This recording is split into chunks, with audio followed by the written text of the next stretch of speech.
Salut à tous et bienvenue. Aujourd'hui, on plonge au cœur d'une affaire qui secoue le monde du football africain. Un vrai choc des titans entre le Maroc et le Sénégal qui fait énormément de bruit en ce moment. C'est simple. Que ce soit sur les réseaux sociaux ou dans les discussions de tous les jours, il n'y en a que pour ça. Ce fameux match entre le Maroc et le Sénégal. La tension est à son comble et on peut dire que chaque camp défend sa position avec une ferveur incroyable. On a donc deux visions qui s'affrontent. D'un côté, le Sénégal qui crie à l'injustice, de l'autre, le Maroc qui clame haut et fort que sa victoire est totalement méritée. C'est vraiment le cœur du conflit et on va essayer de démêler tout ça ensemble.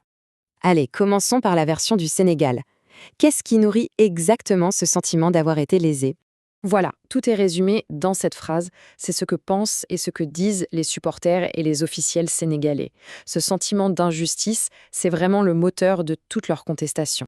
Et attention, ce n'est pas que des paroles en l'air, cette conviction a des conséquences bien réelles. La colère gronde chez les supporters et on parle même de passer à la vitesse supérieure, avec la menace de porter l'affaire devant le tribunal arbitral du sport. C'est du sérieux.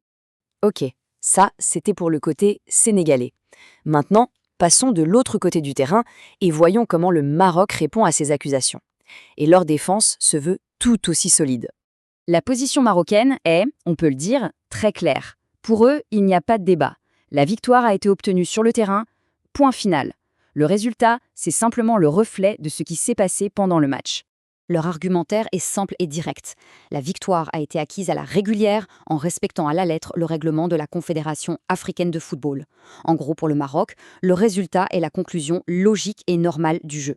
Mais au-delà de ces deux versions qui s'opposent, est-ce qu'on ne passerait pas à côté de l'essentiel? Et si le vrai problème n'était ni d'un côté, ni de l'autre, mais ailleurs, dans un détail bien plus subtil?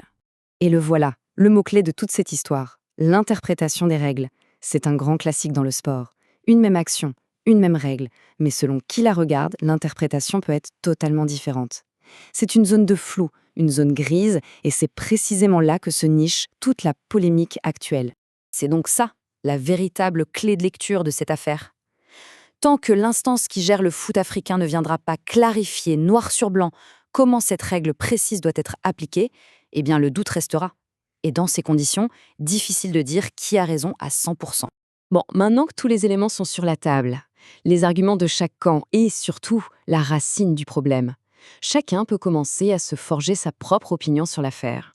La question reste donc entière. Victoire méritée pour le Maroc ou injustice pour le Sénégal? Au fond, cette affaire soulève une question bien plus large qui dépasse ce simple match. Le football peut-il vraiment être totalement juste quand ses propres règles sont sujettes à interprétation? Le débat est plus que jamais ouvert.